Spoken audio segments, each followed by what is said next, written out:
So the Sabbath command does not apply anymore. Hey everyone, a lot of you have asked me to respond to this video. I like Dr. Frank Turek. He's a good Christian apologist, and he does a good job of answering objections to the Christian faith, particularly from atheists. However, I think he's wrong about the Sabbath. If you are interested in more information about the Sabbath and whether it applies to Christians, check out my book, Remember the Sabbath. All right, let's see what Dr. Turek has to say.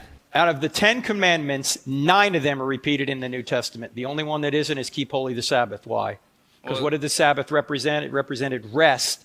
And who is our rest? Jesus. Jesus is our rest. Okay. So the Sabbath command does not apply anymore. Okay, so there are two things here. First, Dr. Turek says that the Sabbath is not repeated in the New Testament. Therefore, according to him, it is irrelevant to Christians. However, a commandment does not have to be explicitly repeated in the New Testament to still apply to us. For instance, the Torah's commandments against things like necromancy, cross-dressing, and kidnapping are nowhere explicitly repeated in the New Testament.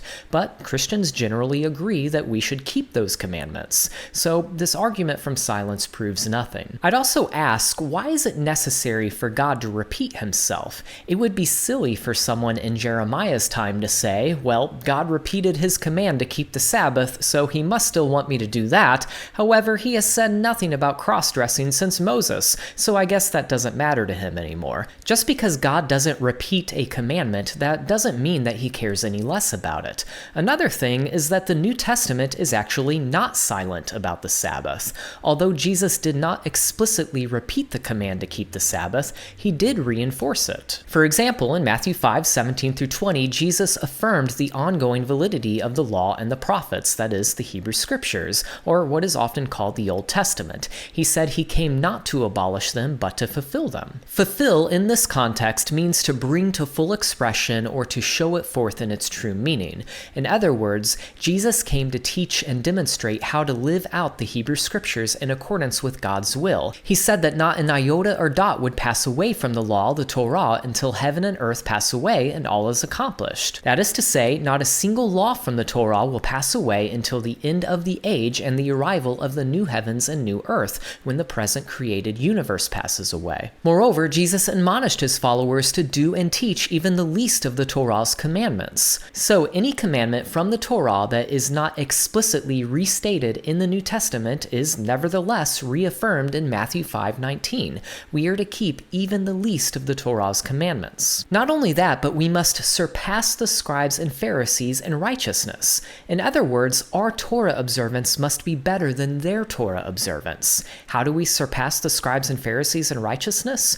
By following Jesus' teachings and example on how to live out the Torah. That's what the Sermon on the Mount is all about. Jesus contrasting his correct interpretation of the law with the incorrect interpretations of the scribes and Pharisees. This is actually relevant when it comes to the Sabbath specifically. In Matthew 12, Jesus taught what it means to keep the Sabbath properly in contrast to the teachings of the Pharisees. The Pharisees accused Jesus' disciples of breaking the Sabbath, and Jesus defended his disciples and said that they were innocent of the Pharisees' charges.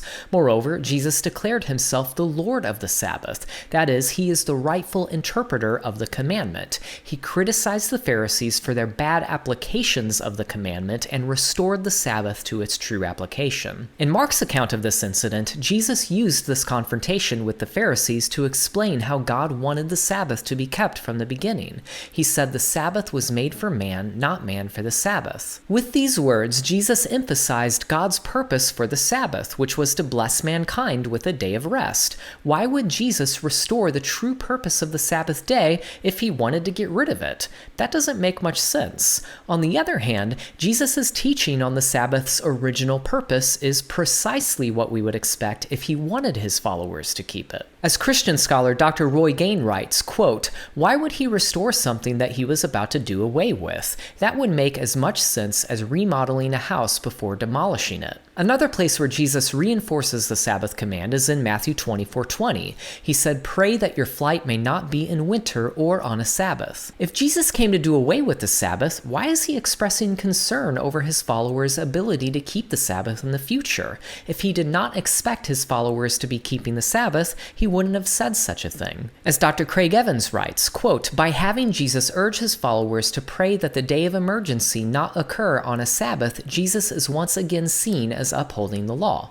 What about the apostles? Did they agree with Jesus that Christians should keep the Sabbath? They did. Throughout the book of Acts, the apostles continued to keep the Sabbath. Luke records that it was Paul's custom to worship in the synagogue on the Sabbath, just like it was Jesus' custom. Acts 15:21 assumes that even Gentile believers would be keeping the Sabbath as they attend synagogue services to learn from the Torah. So even though the Sabbath command is not explicitly repeated in the New Testament, it seems to be just assumed that Christians would continue to keep it. But what about Dr. Turek's point that the Sabbath points to Christ, who is our ultimate rest? It is true that we find our ultimate spiritual rest in Christ, but does this mean that the literal commandment to keep the Sabbath on the seventh day no longer applies?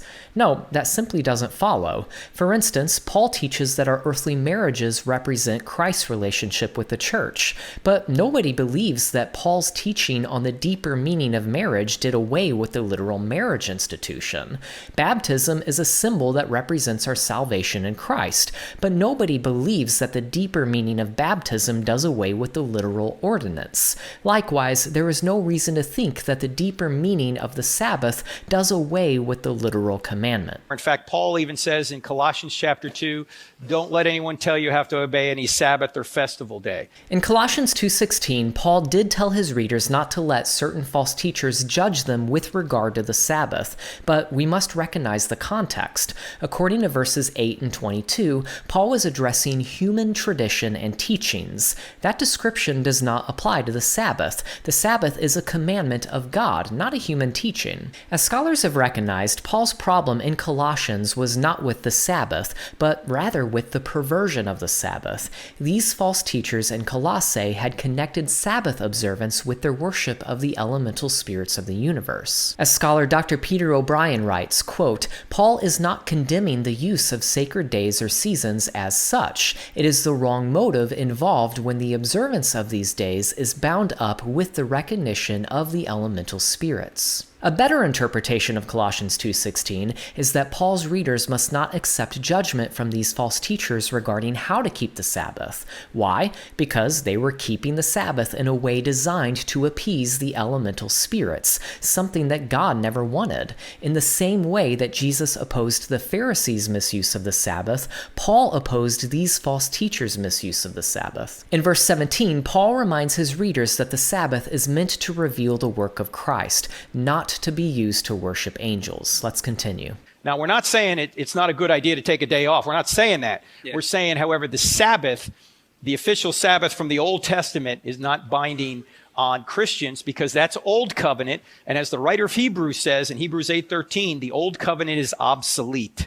It no longer has binding power on anybody who's a Christian. Okay, so first, the Sabbath command does not seem to be dependent upon the Old Covenant. Jesus said that the Sabbath was made for mankind. When was the Sabbath made?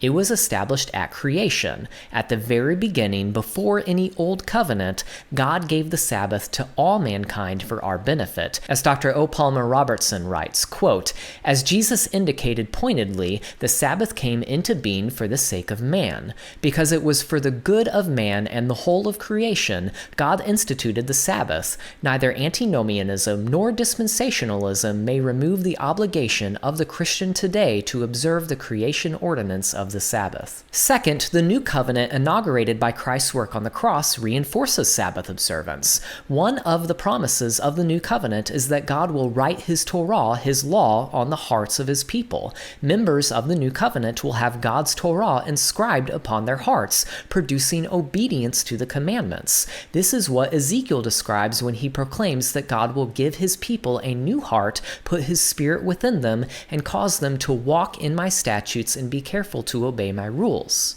Paul alludes to these prophecies when he characterizes believers as those who live out, quote, the righteous requirement of the law because they walk according to the Spirit. Also, this promise does not just apply to Jewish believers. Gentile believers are given the same Spirit in accordance with the New Covenant promise. This law that God writes upon his people's hearts includes the Sabbath. What about Hebrews 8:13? Well, when we look at Hebrews as a whole, we can see that it's a very pronomian, that is a pro-law book. According to New Testament scholar Dr. Matthew Thiessen, quote, there simply is no evidence in Hebrews that the author rejects the ritual and cultic aspects of the Jewish law. Rather, there is strong evidence that he thinks these aspects of the law remain in effect at the time of his writing. For instance, Hebrews 8 affirms Jeremiah 31:33, which promises that God will write his Torah on our hearts in the New Covenant. There is no reason to think that the author of Hebrews had a different definition of Torah than Jeremiah did. What's important to understand is that the author of Hebrews discusses the transition from the Old to New Covenant in terms of a change in priesthood.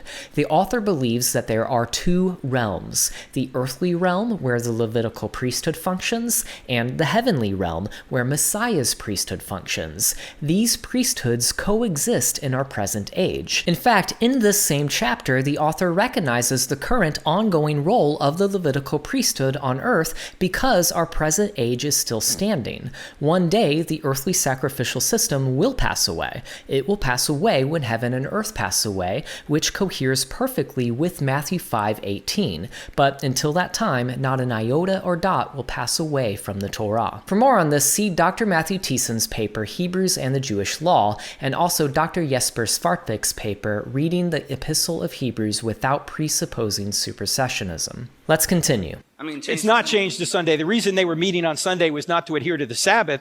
They were meeting on Sunday because that's the day he rose.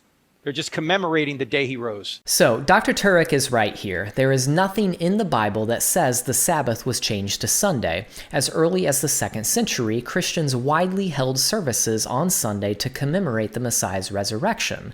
But Christians did not see Sunday as a replacement for the Sabbath until centuries after the New Testament. In fact, two 5th century church historians, Socrates Scholasticus and Sozomen, testify that almost the entire Christian world outside of Alexandria and Rome continued to observe the Sabbath alongside Sunday as late as the 5th century. Again, I go into much more detail about the history of the Sabbath and Sunday in Christianity in chapter 3 of my book, Remember the Sabbath. In any case, as we've seen, there is nothing in the New Testament that says God did away with the Sabbath commandment for Christians. I hope this helps. Hey everyone, thank you for watching this video. If you liked it, please give it a thumbs up and don't forget to share your thoughts in the comments below. If you want to see more content like this, I want to invite you to subscribe to my channel. Also, don't forget to hit that little bell so that you'll be notified when new videos like this are released. One last thing, be sure to connect with me on my website, davidwilber.com. There you can find a ton of free resources like articles and videos. You can learn more about the books that I've written. Also, if God has put it on your heart, there is an opportunity to throw a couple bucks my way to support my work. Again, thanks for watching this video, and I'll see you next time.